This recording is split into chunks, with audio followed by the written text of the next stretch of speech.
Everyone, welcome back to Rolling Solo. My name is Adam Smith, and I'm excited to be kicking off a brand new Kickstarter preview series here on the channel for a game coming up very soon on Kickstarter called Dead Reckoning. Now, for the exact launch date, you'll want to check the description and pinned comment below.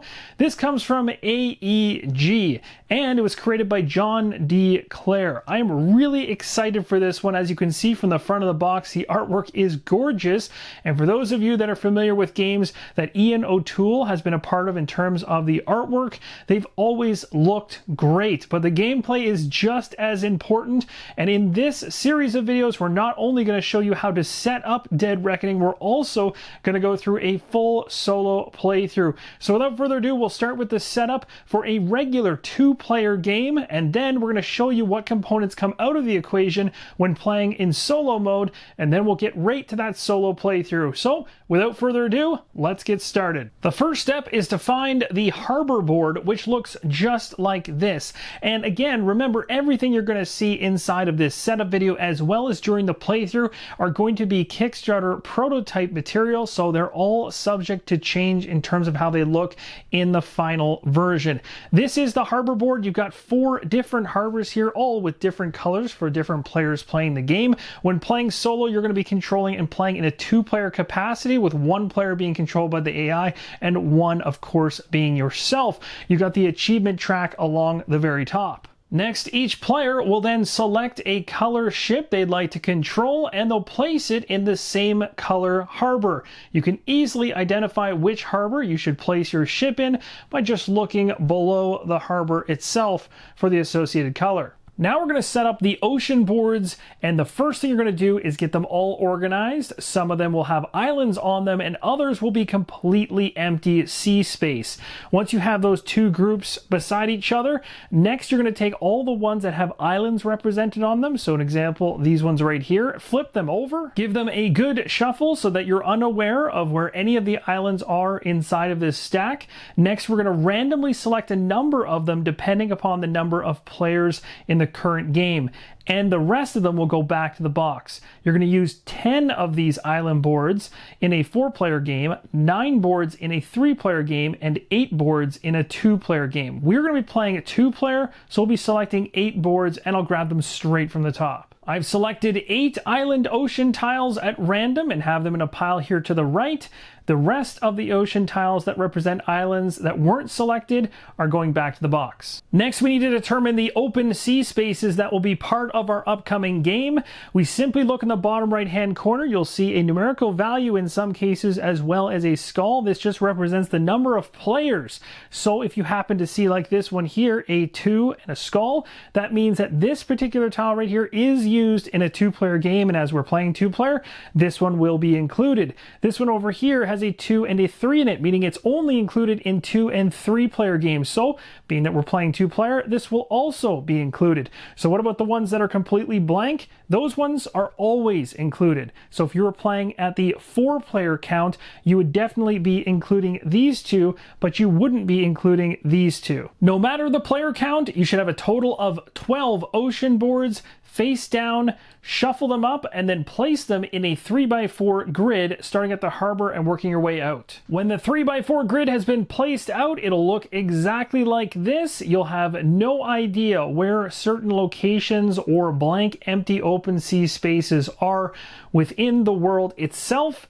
The next thing we're going to do is we're going to flip over each of the ocean tiles which are connected to or adjacent to the harbor. The 3 adjacent ocean tiles have now been flipped over. You can see we found 2 empty sea spaces on the left and right in the center, we found Trader's Rock. The next major step of setup is to set up the advancement decks. This is very straightforward. Take all of these cards, and there will be more than the ones you're seeing in my hand right here.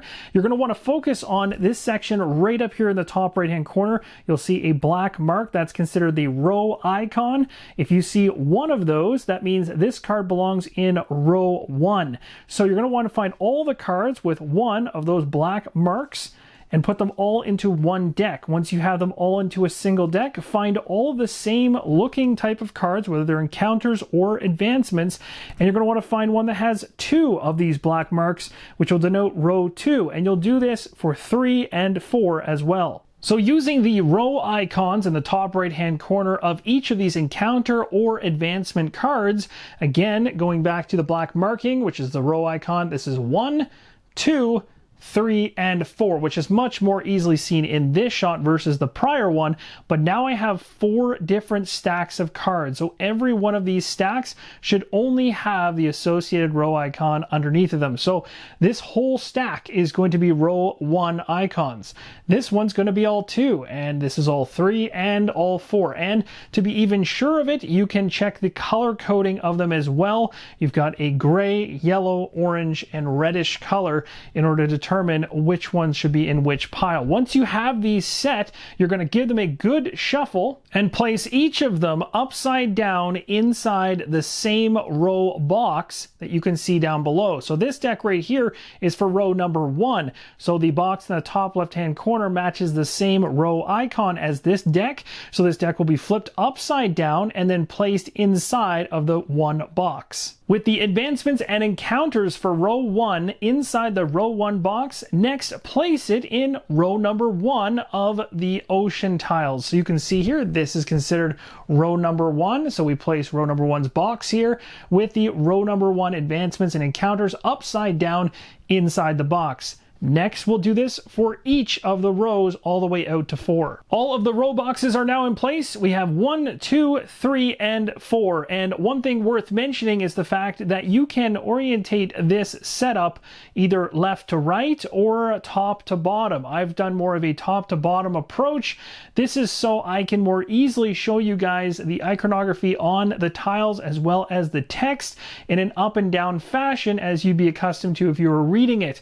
If you're playing this with multiple individuals around the table, you might set this up as it states in the rule book, more of a horizontal placement so that the actual harbor board is on the left hand side and the rest of the ocean tiles go out to the right. Either way, both configurations work. Nothing is changed in terms of the setup, and this will help you during the playthrough to get a better bird's eye view of what's going on the game board. The last step involving the advancement deck is about populating the revealed tiles with either an advancement or an encounter, and you'll pull this from the top of the box. So I'm going to go ahead and draw one right out of the top, place one here, draw another, place one here, and draw another, and place one here. You'll see these 3 areas are all watermarked for them. So as you can see from a distance, and I will zoom in on them in a moment, we now have 3 different cards here in each of the revealed areas. We have 1 advancement here, 1 encounter here, and 1 advancement over here. Here is a more close-up view of those 3 cards now placed on the revealed ocean tiles. The next major step of setup is to build your battleship if you haven't to this point. You'll find instructions inside the box, and be aware of the fact that this version you're seeing in front of you is a prototype and the final version will be different and have tweaks made to it, but this is a representation of what it will look like.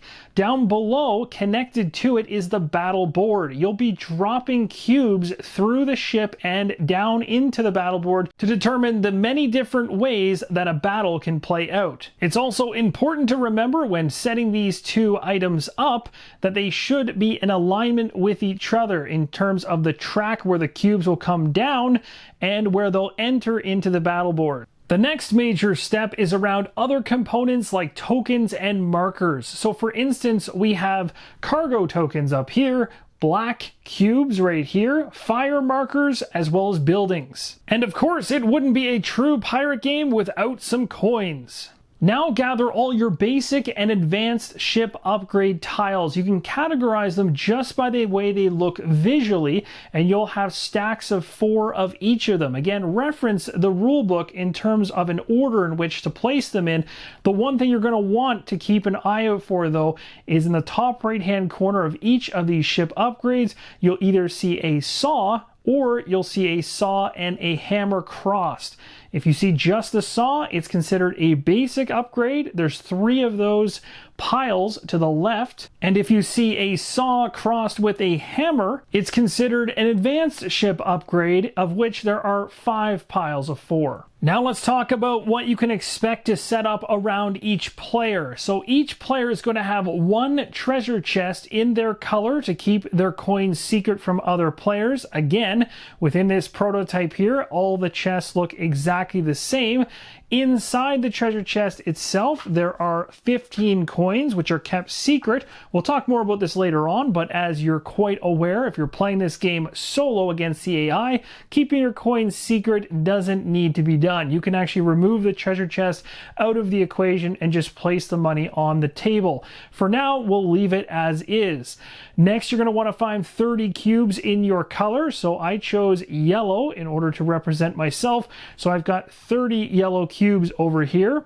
We also have 1 shipboard, which you can see with 1 cube that's going to be placed in the 0 position. A yellow cube now sits in the 0 position of the shipboard. Just below that, we have the harbor tile or the dock tile. This is a duplication of what's in the harbor board. Remember, we placed our yellow ship there earlier on the setup video. This is exactly the same spot. The reason this exists in front of you is so that you can manage your resources more easily without having to stretch across the table. It's very, very useful. The next thing in front of you is 6 achievement markers, which I've placed in a pile here. Again, they're going to be also in the same color as the color you've chosen. You have 1 ship, which should be in the same color, which you have already placed at the harbor, as I've talked about. 1 pirate mode flag token, so in the far right-hand corner there, just above my ship, you can see the flag or the Jolly Roger symbol. That particular flag can then be placed on your ship in order to let others know that you've gone into pirate mode. We also have a reference card in front of us showing us the levels of each of the different types of cards that are going to be part of our deck, which we're going to talk about next. This reference card is double-sided, so there's 4 on this side, and then if you flip it over to the opposite side, you get the other 4. Every player inside the game is going to get the same deck from the beginning, but I can promise you that's going to change a lot as the gameplay begins.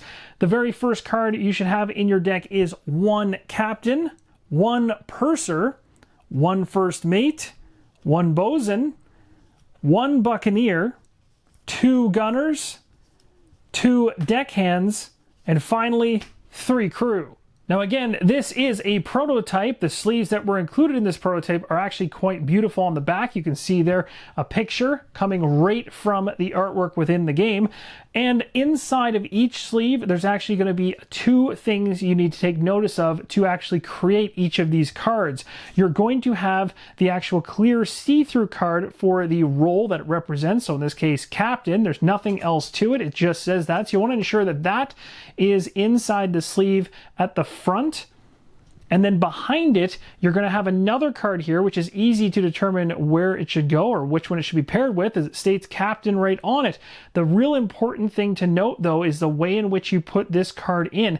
This card right here is going to correlate to the leveling system you've got on your reference card here. So if I go ahead and flip this reference card over, you'll see captain, level 1, 2, 3, and 4, giving you a quick cheat sheet as to what you can expect on this leveling card as you level it throughout the game.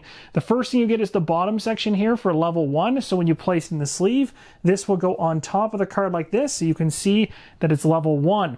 Later on, if the captain happens to upgrade when it's in your hand, you flip this card over and now it's level 2. It's always going to give you a little bit of a heads up as to what's coming down the line next, but you can always reference your reference card to see what's coming on down the line even further. So the most important thing you want to ensure when you're setting up your deck for the first time is that you've got all the correct rolls and the right amount of them, plus you've got all the cards level-wise inside the sleeve correctly. So it should only be level 1s across the bottom to start you off, and you'll also want to ensure that your actual titles match.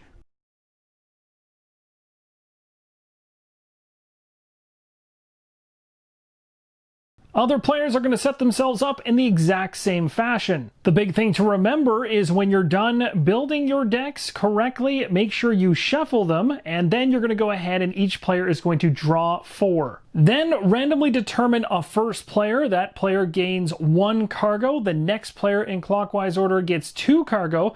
The third player, if there is one, gains 3 cargo. And the fourth player, if any, gains 2 cargo and may level up one of their sailor cards in their opening hand before their first turn. So you remember what I was talking about earlier on, where I was stating that you take a card that had the level on it and rotate it and flip it upside down in order to go from level 1 to level 2.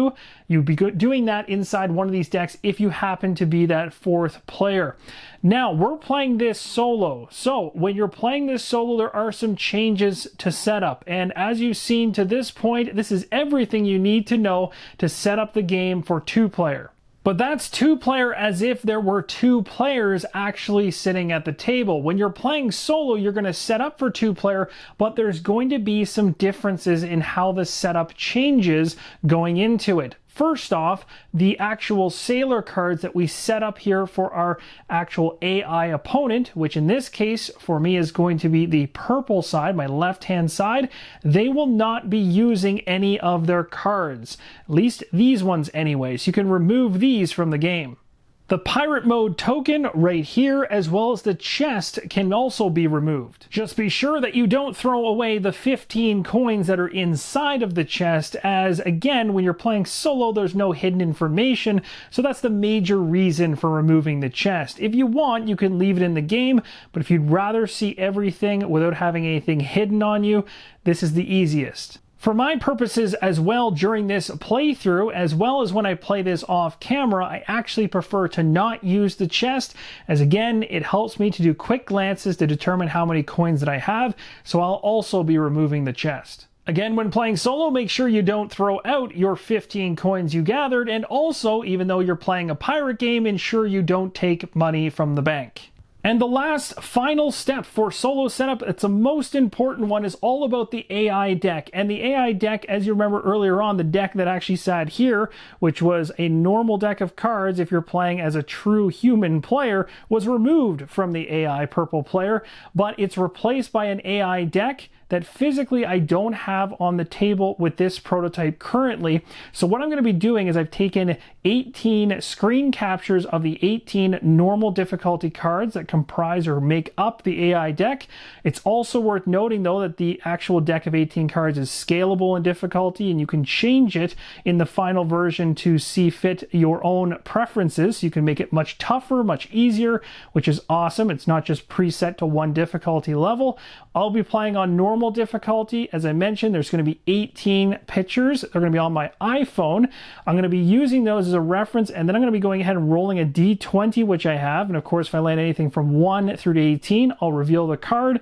I will resolve it. If it's a 19 or 20, I'll just simply re-roll. We obviously won't duplicate the same card twice. If I happen to roll the same number, I'll keep track of that. The other thing to mention on these AI cards is the fact that they're broken down into 4 sections, and it's really important to track the actual round that you're currently in, because as you pull these AI cards, they have 4 quadrants or sections in them, and you'll reference the section based on the turn you're in. So what I'll be doing with this die is not only doing a one-time roll every time the AI begins, so in this case I pulled 1, so I'll grab the first card, AI card, and resolve it, but I'll also be tracking the rounds on this die after I make the roll to ensure that we also know exactly where the AI sits as it gets progressively more difficult as it goes along.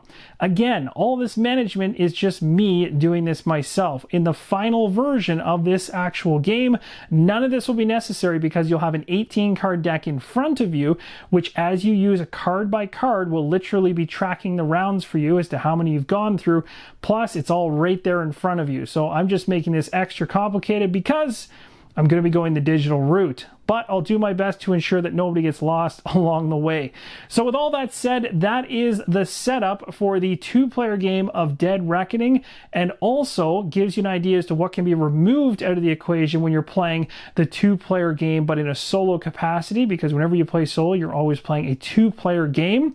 So hopefully this helps you understand what you need to do to get this game to the table. Thank you guys so much for watching, and hope to see you in the upcoming playthrough. And as always, keep on rolling solo.